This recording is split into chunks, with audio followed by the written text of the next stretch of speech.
একবার ডাক দিয়ে দেখুন তো সে ঘরে রয়েছে কি? কোথায় সদাগর মশাই? কে যেন বাইরে আমাকে ডাকাডাকি করছে। হ্যাঁ এই কি ঘটক মহাশয়? হ্যাঁ আমি এসেছি চম্পানীনগর থেকে, যিনি শিরোমণি চন্দ্রপতি সদাগর আপনার সঙ্গে সাক্ষাৎ করবে। এবং ও চম্পানী নগর থেকে চন্দ্রপতি সদাগর এসেছে। হ্যাঁ হ্যাঁ নমস্কার নমস্কার নমস্কার দাদা, আসুন। আসেন ঘরে বসায়। আমি বলি বাছু বাবু, আমি কিছু প্রয়োজনে আপনার বাড়ি এসেছি। দাদা গো, এমন কি প্রয়োজন? তোমার তো সেই সোনার কুমড়ো গোড়াগড়ি যায়, তোমার তো কোনো জিনিসের অভাব নেই। অভাব রয়েছে, যা অভাব রয়েছে তা এমনি চাইতে পারি না সদাগর মশাই। আপনাকে আমার হস্তে হস্ত রেখে কথা দিতে হবে যে আমি যা চাইবো আজ আপনি তাই আমাকে দেবেন। এ তো আমার সৌভাগ্য যে আপনি আমার কাছে চাইবেন, আমি যদি দিতে পারি তো এটাই আমার সৌভাগ্য হবে। তাই তাই এতদিন থেকে আমরা পূর্বেকার ভাই ভাই আছি, তাই আজ আপনার কাছে আমি চাইছি আজ থেকে আর আমরা ভাই ভাই নয়, হয়ে যাব আমরা বিহাই সম্পর্ক। অর্থাৎ আপনার কন্যা রয়েছে বিহুলা সুন্দরী, আমার ঘরে রয়েছে আমার সপ্তম পুত্র দুর্লভ রাখায়, তাই স্থির করেছি আপনার কন্যাকে আমি পুত্রবধূ নিয়ে যাব। আপনি অস্বীকার করবেন না। এ তো আমার পরম সৌভাগ্য। যদি আমার মা বেহুলা আপনার বাড়ির যদি হয়ে বৌমা হয়ে যায় তো এটা আমার পরম সৌভাগ্য। তাহলে আমি কি ভাববো, আপনি আপনার কন্যাকে আমার ঘরে বিবাহ দেবেন? অবশ্যই, আপনি আসন গ্রহণ করুন। কোথায় মেনকা?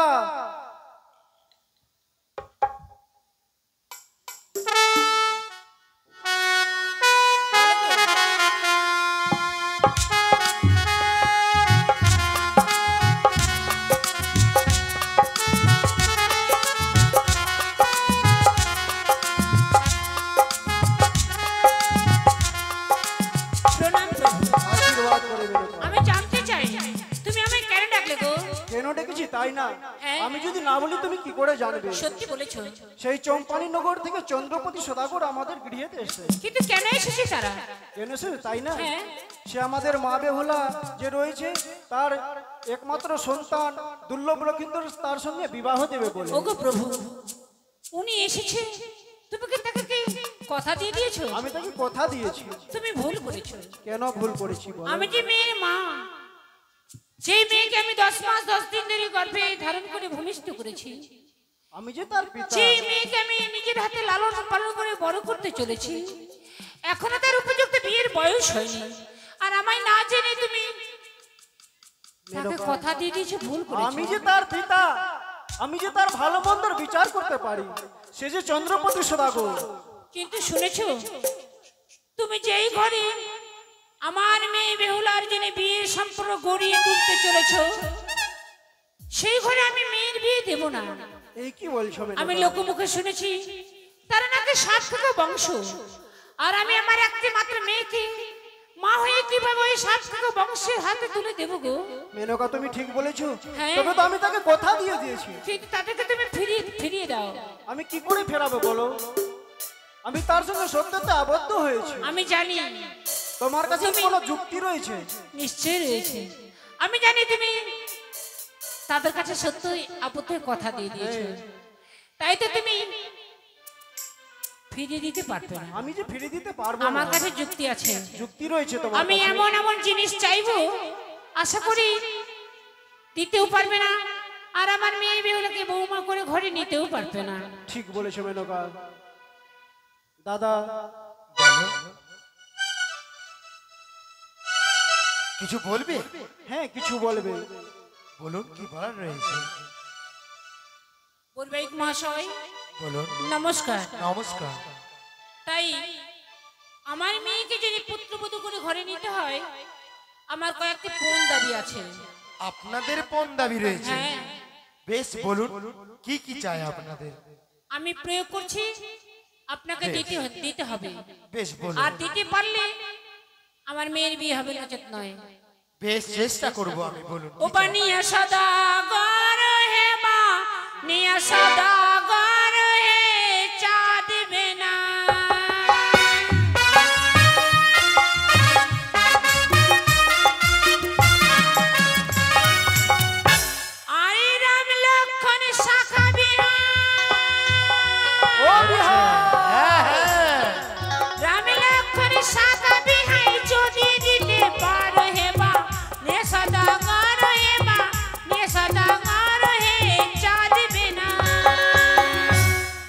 বলেছো মেনকা।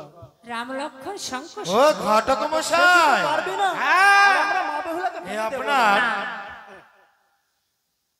বিয়াই আমার হব বিয়াই, সে হয়তো জানে না যে আমি কি। আথালের ধন মোর পাথালে শুকায়, সোনার কুমড়ো মোর গড়াগড়ি যায়। বানিয়া সাদা গররে, বানিয়া সাদা গররে, দাঁত বাইনা।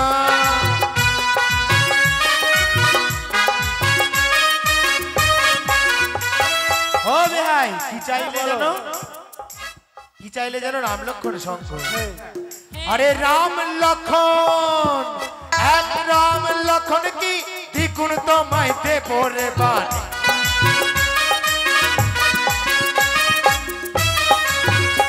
আরে তবু না ছাড়িব বিহাই, বেহুলা সুন্দরী রে বাড়ি। ও বাসু বাবু, একটা নয় দুই জোড়া দেবো। মেনকা, আর কিছু লাগবে? সে তো একটি নয় দুই জোড়া দিতে চাইছে। তার এক জোড়ার পরিবর্তে দুই দুই জোড়া দেবে। দুই জোড়া দেবে। তাহলে তো আমরা তাদের কাছে হেরে যুক্তি গেছি। তর্কে আমরা হেরে গেলাম। হ্যাঁ। না গো না, তোমার আমার কাছে কাছে আরো যুক্তি আছে। আরো রয়েছে। হ্যাঁ, ঠিক আছে তুমি বলো। তাই আমি প্রয়োগ করছি। বৈবাহিক মহাশয়, হ্যাঁ বলো। আমাকে আরো একটা জিনিস দিতে হবে, কি জানেন? আবার কি দিতে হবে? আমি বলছি, আপনি শ্রবণ করুন। বলো। ও পানিয়া সদাগর হে মা, নিয়া সদাগর হে, চা দিবে না।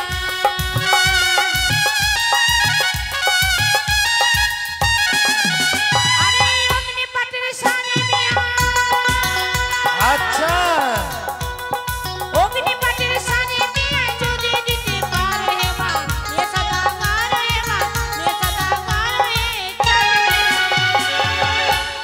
অগ্নিপাঠের শাড়ি দিতে হবে। শাড়ি পাড়ি। কতটি লাগবে? একখানা দিলেই হবে। একখানা নয়, আমি তিনখানা দেব। একখানা পড়বে আমার মা বেহুলা, একখানা আমার বেহাইন পড়বে, আর একখানা আমার বেহাইয়ের জন্য দেব। তাই হ্যাঁ আরেকটি দাবি হচ্ছে একটি কামিনী সিঁদুর। বেশ, আমি মা ভবানী চরণ ধরে মিনতি করে অগ্নিপাঠের শাড়ি, কামিনী সিঁদুর এবং রাম লক্ষণ শঙ্খ এনে দেব। যদি না আনতে পারি তাহলে আমি আমার পুত্রের বিবাহ নিয়েও আসবো। কিন্তু এই সমস্ত বস্তু পাবে কোথায়? বললাম যে মা ভবানীর আমি পরম ভক্ত, আমি তার বড় পুত্র সম। পুত্রকে নিরাশ করবে না ঠাকুর।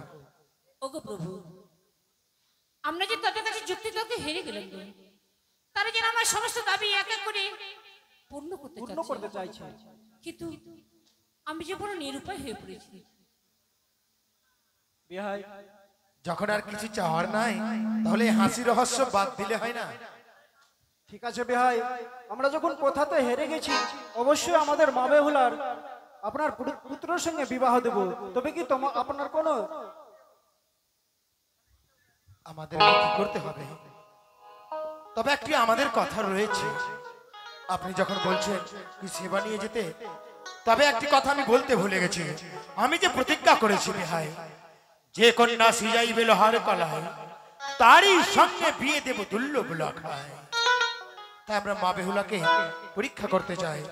যদি মা বেহুলা অষ্টগণ্ড লোহ কলায় সহ্য করতে পারে তাহলে বিয়ে হবে। পরিবেক মহাশয়, এই কি বলছো? এই যে মানবী দ্বারা কি সম্ভব বস্তুগুলো লোহগুলো ডালের নাই সিদ্ধ করা?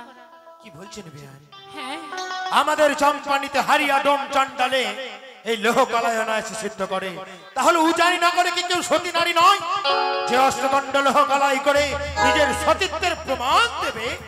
ঘটক মশাই, যখন উজানি না করে কোনো সতী কন্যা নাই, তখন চলো বিমুখ হয়ে আমরা ফিরে যাই। আপনার আসন গ্রহণ করুন। চাপেন না। ঘটক মশাই হ্যাঁ যান, লোহ কালাই এনে এই আমি আমার মেয়ে বেহুলাকে তার অষ্টম সখীকে দিয়ে সাজিয়ে পাঠিয়ে দিচ্ছি। কেমন?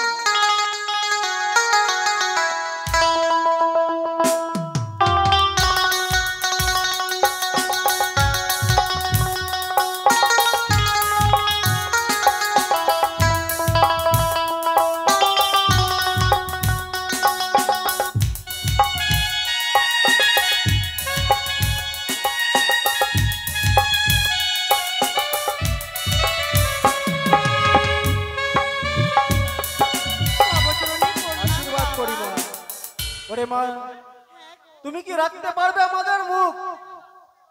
তুমি কি উজ্জ্বল করতে পারবে আমাদের মান সম্মান? কেন গো?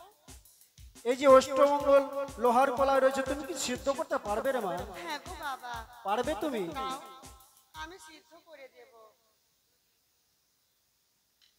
তবে কোথায় আছো গো মা, নাগেরও জননী? সংকটে পড়েছি মা গো, রক্ষা করো তুমি। এই লোহা নষ্ট কলায় আমি কিভাবে সিদ্ধ করবো গো, তুমি বলে দাও জননী।